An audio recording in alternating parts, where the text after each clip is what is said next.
The last honey jar Emma Wren ever meant to leave Jacob Reed had no ribbon around its neck. For 4 springs, she had tied blue cloth beneath the lid before carrying the jar across the field. Jacob had always returned the glass scrubbed clean, with a sprig of lavender inside, like a written reply. This morning, Emma set the plain jar on his porch rail and stepped back. Through the kitchen window, a curtain shifted. Jacob was awake. He had seen her cross the field in her bee veil and brown work dress. The door did not open. "You can keep the jar this time," Emma said. Silence held behind the wood. "It won't need returning." She descended the steps before patience could become another excuse for him. Wet grass brushed her boots. Bees circled the wild plum blossoms along the fence. 10 days, perhaps less, before the clover opened. By then, her hives needed better forage than her stony claim could provide. Behind her, the latch lifted. Emma. Jacob Reed stood in the doorway with one hand on the frame. At 55, he still carried himself like a man built by saddles and winter work. But grief had taught him to hold every feeling too far inside. Silver showed at his temples. His gaze moved to the jar. No ribbon. No. Run out of cloth. I have plenty. The answer landed between them. Jacob looked toward the pasture. My wife used to put honey in her tea. He said, I know. That memory had begun the ritual. The first spring after his wife's death. Emma had left a small jar because Jacob had stopped buying sugar and looked as though bitterness were a duty. He had returned the empty glass with lavender from beside his barn. Neither of them had named what followed. Jacob touched the lid. You always take the glass back. Not this one. Emma had once believed his silences were honorable. Then she had called them shy. After 4 years, she understood that silence could wound as cleanly as refusal. I have work in town, she said. Good morning. Jacob. She walked away before he could offer gratitude in place of courage. At the supply yard in Cedar Hollow, Emma measured cedar boards against a warped hive stand, while Nathan Cole steadied the far end. He was 32 and careful enough to ask questions before giving advice. You'll need 12 new stands, he said. Two can be repaired. Nathan glanced at her notebook. And pasture. Still deciding. My lower field is ready. Clover, creek water, windbreak on the west side. He lowered the board. I meant what I said about a partnership. A honey contract is one matter. Marriage is another. I know the difference. Then don't tie one to the other. Nathan accepted that. Use the pasture whether your answer is yes or no. A bad man could be dismissed. A good man offering a sensible future had to be answered honestly. Emma selected straight boards, counted nails, and bargained 2 cents off each hinge by showing the rust along the pins. Before noon, she had enough material for the weakest colonies and money left for sugar feed if the cold returned. Nathan loaded the lumber into her wagon. The clover will open soon. 10 days. I'll need your answer before then. Emma looked toward the road leading back to the foothills. Jacob's ranch lay beyond the cottonwoods. You'll have it, she said. A horse shifted beside the hitching rail. Jacob sat in the saddle 10 yards away, a sack of coffee tied behind him. He had heard every word. For one breath, Emma thought he might dismount. Instead, Jacob touched 2 fingers to his hat and turned toward home. Leaving Emma 10 days to choose the future, he was too afraid to ask her to refuse. Jacob returned the jar before sunrise. Emma found it outside her bee shed, washed so clean that the glass caught the first gray light. A fresh lavender sprig rested inside. Across the field, Jacob waited beside the fence. He had not crossed it. You forgot this, he called. Emma lifted the jar. No, I left it where I meant to. His jaw tightened. Glass is useful. So is an answer. The bees inside the nearest hive stirred with a low, uneasy sound. Jacob glanced toward them, grateful for anything that did not require speech. Emma carried the jar to the fence and held it through the rails. This one was yours, she said. I won't keep trading the same kindness back and forth until neither of us remembers what it meant. Jacob took the jar, but the lavender fell between them. Emma picked up the sprig and tucked it into her apron pocket. I have colonies to inspect. The winter had left 24 hives standing on Emma's claim, but standing was not the same as thriving. She moved from box to box, listening before lifting each lid. 5 colonies clustered weakly over their brood. A sixth showed scattered workers and no steady pattern around the entrance. Emma smoked that hive lightly and studied the comb. No fresh eggs, no queen song, too many bees wandering without purpose. Jacob had followed at a distance. Can it be saved? The workers can, not the colony as it is. She marked the box with chalk and checked the sky. Wind came down from the high country with a cold edge that did not belong to spring. Jacob felt it too. Weather will turn tonight. I know. Her claim lay open to the north. A late freeze could chill the weakest brood. Moving the boxes in cold weather carried its own danger. She had 8 days before the clover bloomed and less than 1 day to choose safer ground. My south meadow is sheltered, Jacob said. Emma kept her eyes on the comb. Nathan's lower pasture is sheltered too. His creek floods. Only along the eastern edge. You inspected it? Yes. Jacob stepped closer, then stopped when the bees rose sharply. Emma lowered the lid. You may use my meadow, he said. 1 week. Until you settle the rest. 1 week. Long enough to get them through the cold. Temporary safety. Temporary help. Another kindness with an ending built into it. Emma looked toward his ranch. The south meadow caught early sun behind a low stone ridge. It was the best ground within hauling distance. I'll pay pasture rent. No need.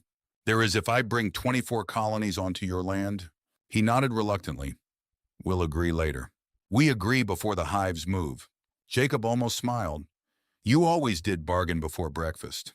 And you always call a gift what should be an agreement. By noon, Emma had written the terms in her notebook: 1 week's meadow use, no claim on the honey, and payment in 2 jars after harvest. Jacob pressed his thumb beside her pencil line because neither had brought ink. The arrangement saved her bees, but it tied every hive to the man she had meant to leave behind. Emma prepared the queenless colony for combination. She spread newspaper across a stronger hive, cut narrow slits, and set the failing box above it so the bees could merge slowly without fighting. The wind sharpened before she finished. Jacob looked north. A dark line had formed over the foothills. We should move them before dusk, he said. Emma counted again. 6-week colonies, 24 total, 8 days to bloom.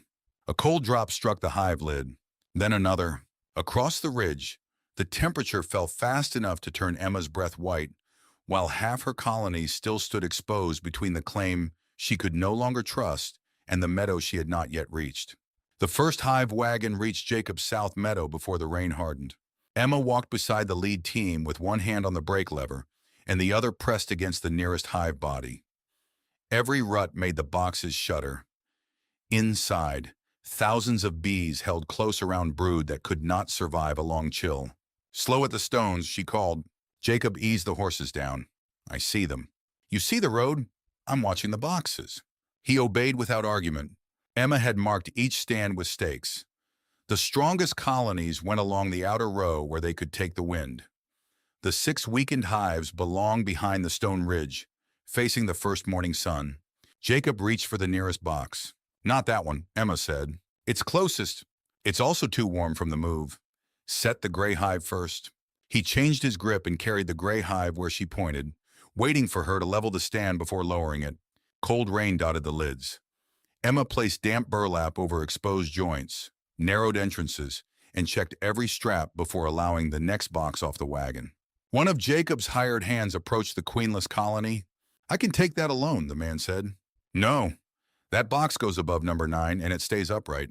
He looked toward Jacob. Jacob wiped rain from his brow. You heard, Miss Wren? The man took the rear handle.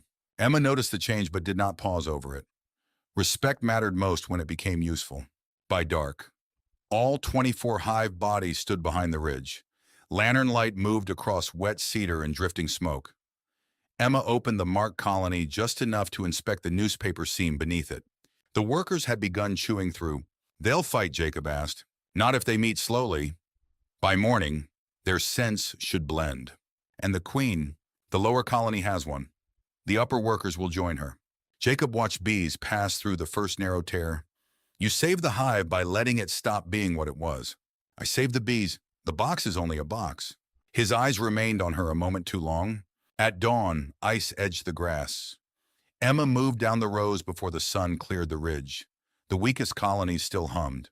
5 had held their warmth. The combined hive showed no fighting at the entrance. She lifted the inner cover and found workers from both colonies sharing the same comb. 24 boxes remained, but only 23 colonies now lived inside them. It was a loss on paper and a rescue in truth. Jacob brought warm sugar feed from the kitchen. "Where do you want it?" Emma showed him how to fill the shallow feeders without drowning bees. When he reached toward a lid while the entrance traffic was still agitated, she caught his wrist. "Wait." He went still beneath her hand. A cluster rose, circled once, and settled. "Now," Emma said. Jacob lifted the lid carefully. "I suppose they know more than I do. They know what they need. Trouble usually comes when someone decides for them." He looked at her, but hoofbeats sounded from the north road. Nathan Cole rode into the meadow with rolled pasture maps behind his saddle and painted stakes across his lap. "I thought you might need these," he said, dismounting, "for marking the lower field." "My hives are here for the week," Emma said. "So I heard." Nathan leaned the stakes against the wagon. "The invitation still stands afterward." Jacob stepped away from the feeder. "Cole." Nathan nodded, then turned to Emma. "There's something else I ought to tell you." Bees streamed into the brightening air between them. Nathan removed his gloves. "Jacob came to see me 3 weeks ago.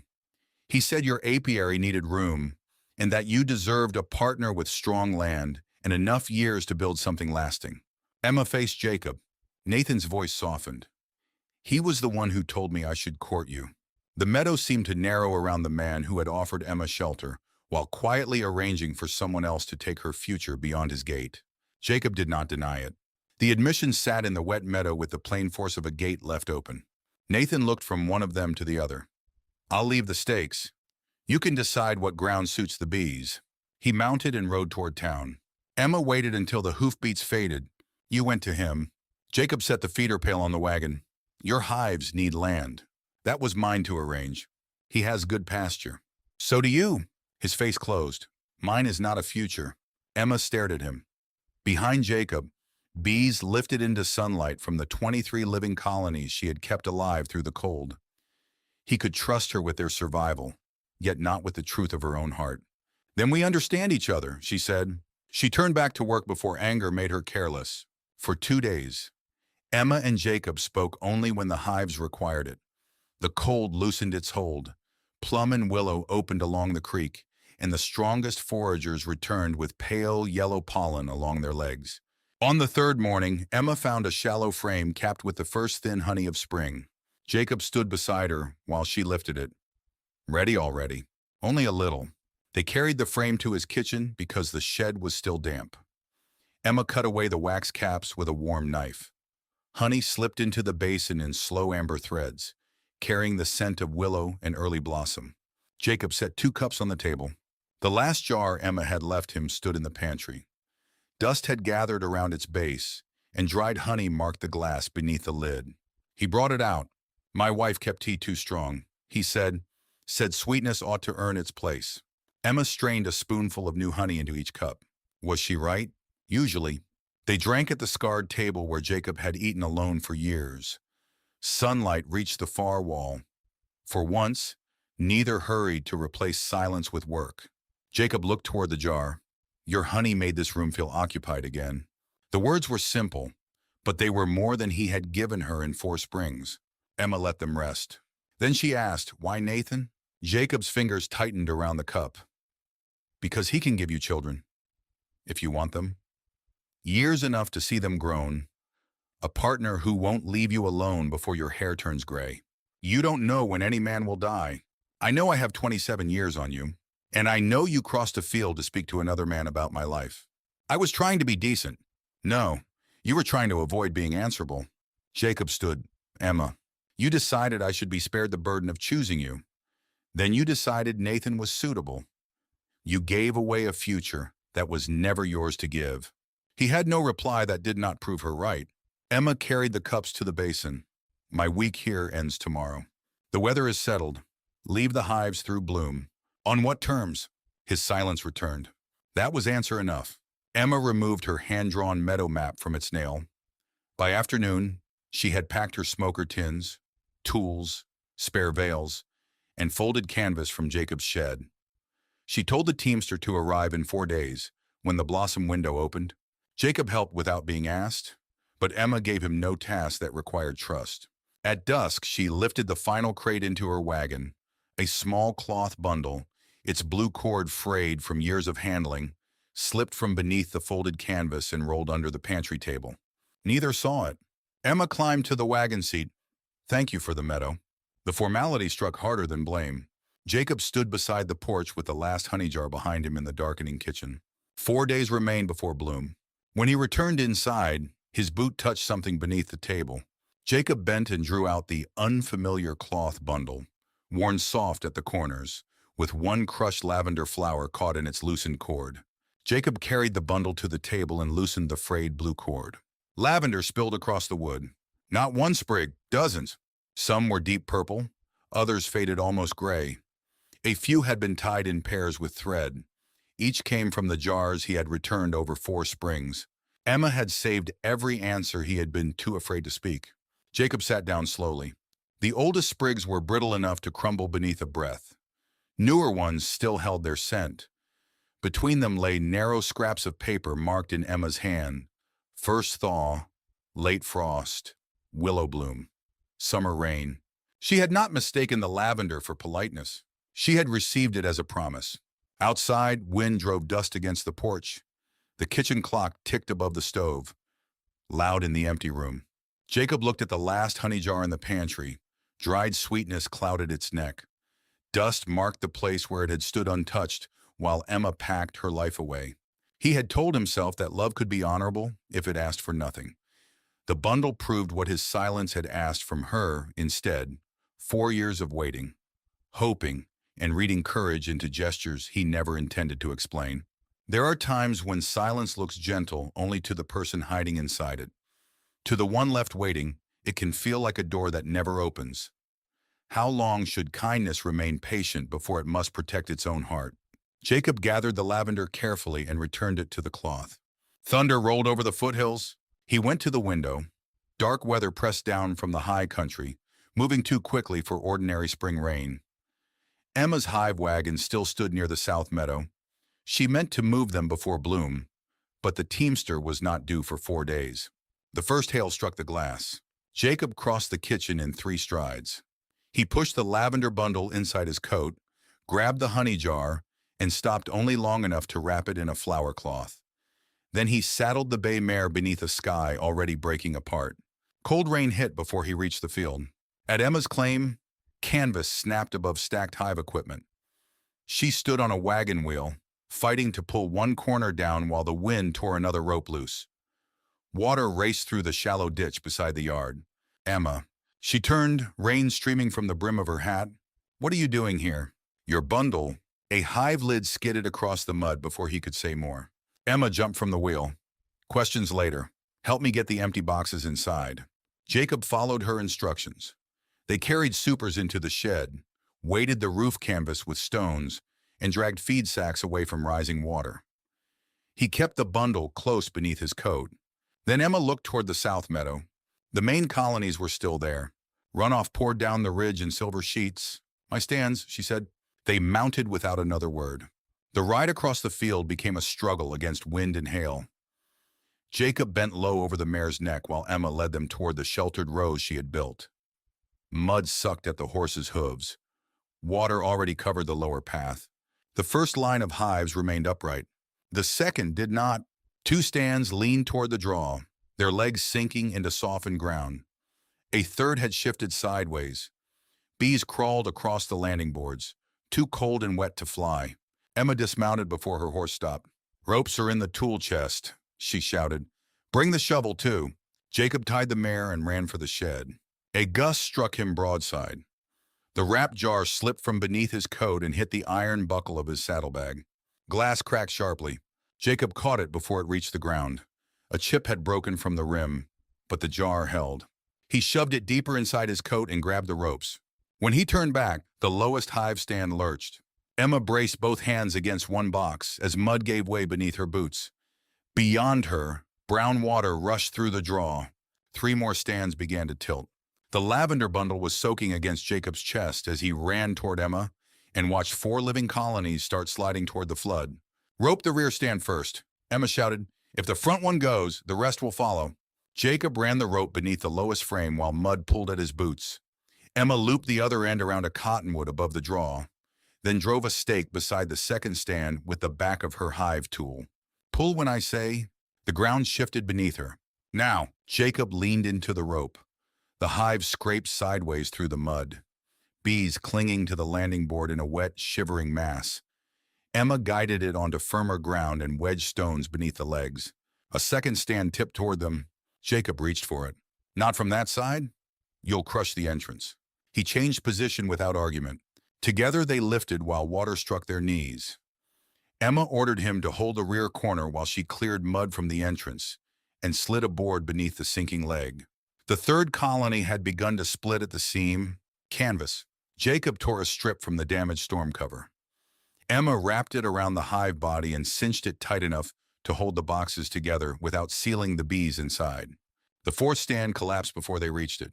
The hive struck the ground on one side. Frames shifted inside with a wooden crack. Emma dropped beside it and pressed her ear to the box. Still alive, Jacob asked. Some? She opened the cover beneath the shelter of his coat. Water had reached the lower comb. Several brood frames had broken loose, and chilled bees crawled across torn wax. This colony won't hold alone. What do you need? The gray hive, empty body, newspaper, dry cloth. Jacob ran. When he returned, Emma had separated the sound frames from the ruined comb. Her hands shook from cold, but every movement remained exact. She set the surviving brood above the stronger colony, placed newspaper between them, and cut narrow slits with her knife. 23 becomes 22, she said, but they live. The bees do. They worked until the water fell back from the stones. 3 colonies stood braced on higher ground. The damaged colony rested above its new queen. Spoiled comb and soaked feed filled a broken crate. Emma counted each hive twice. 22. Jacob removed his coat. The lavender bundle inside it was stained dark with rain. The chipped honey jar remained wrapped beside it. He handed Emma the bundle. You opened it, she said. I did. Cold rain dripped from the shed roof between them. I thought returning lavender was kinder than asking anything of you, Jacob said. I thought a man my age had no right to make his loneliness your burden. You made the choice for me. Yes, the word came without defense. Jacob unwrapped the jar. A crescent of glass was missing from its rim. I loved you and called distance honorable because I was afraid you might choose me. I was more afraid you would regret it. Emma looked toward the rescued hives. And now I know regret was never mine to prevent. He stepped no closer. I love you, Emma. Not because Nathan asked. Not because the storm frightened me. I loved you every spring I cleaned those jars and every morning I watched for you crossing that field. The truth had arrived beneath thunder, with mud around their boots and danger still close enough to confuse gratitude with devotion. Emma tied the bundle shut. Say it again when the sky is clear. Jacob's face tightened, though he nodded. And say it where you cannot hide inside an emergency. I will. Morning has a way of testing men. I'll be here in the morning. Emma looked at the ruined comb, the soaked feed, and the hive wagon waiting for a decision. One morning remained before bloom. Her colonies had forage for the moment, but no lasting right to Jacob's meadow. Wheels sounded beyond the rain. A freight wagon came over the ridge carrying Nathan Cole, 2 fresh teams, and the painted stakes for his lower pasture. A leather document case rested beside him. He stopped beside the damaged stands. I came early, he said. The road may wash out again. Nathan lifted the case. The partnership papers are ready. If we move the hives at first light, I need your answer before sunrise. Emma stood between the man offering certainty and the man who had finally offered truth, while 22 living colonies waited for a future that could no longer be postponed. By sunrise, the storm had passed, leaving the foothills washed clean and the roads dark with mud. Emma stood in the market yard beside 22 hives loaded onto 2 wagons. Bees stirred behind the screened entrances.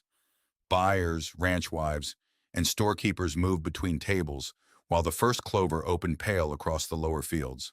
Nathan spread the partnership papers across a crate. The lower pasture, transport, equipment, and half the business profits. He said, we would build it together. Emma read every line. Nathan had been fair. The land was good. The wagons were sound. Nothing in the papers hid a trick. That made her answer harder, not easier. She set one finger beneath the ownership clause. This gives you half the apiary. Half the investment means half the risk. And marriage? His eyes held hers. I hope for it. I won't pretend otherwise. Emma closed the case. I will not trade half my work for a husband. Nathan. A few nearby conversations quieted. Nathan's jaw tightened, but he did not reach for the papers. Then I suppose there is no arrangement. There can be one. Emma opened her notebook and turned to a clean page. You own freight wagons. I have spring contracts in Cedar Hollow and Red Mesa. Haul my honey for a fixed rate, no claim on the hives, no share of the harvest, and no promise between us that is not written plainly. Nathan studied her figures. You would still need pasture. I know. He glanced toward Jacob, who stood beyond the wagon tongue holding a rolled document. Nathan took Emma's pencil. Your rate is low. It is fair. He added 1 cent per crate and handed the notebook back. Now it is fair. They shook hands. Then Nathan gathered his partnership papers and the painted pasture stakes. The lower field was part of the household I meant to build. He said, I cannot promise it separately. Emma nodded. I understand. Her transport was secured. Her forage was not. The nearest hive gave a restless hum as sunlight warmed the boxes. Emma had hours, not days, before the colonies needed open ground. Jacob stepped forward. He wore the same mud-stained coat from the storm, but his face was clean and uncovered. Men from 3 ranches stood close enough to hear him. I have a meadow, he said. Emma looked at the paper in his hand. For 1 week. No. He placed it on the crate where Nathan's proposal had been. The agreement was short. Seasonal use of the South Meadow, renewed by mutual consent. Rent paid in a measured share of honey after harvest. Water access included. No ownership claim. No authority over the colonies, and no condition concerning courtship or marriage. Emma read it twice. You wrote this. With help from the store clerk? You could end it after 1 season. So could you. Jacob offered her the pencil. Your land would still be yours. Your hives would still be yours. Your answer to me would not change the lease. A market buyer leaned over one of the hive lists. Miss Wren, will the willow honey still be ready by June? Emma did not look toward either man before answering. Yes, 22 colonies survived.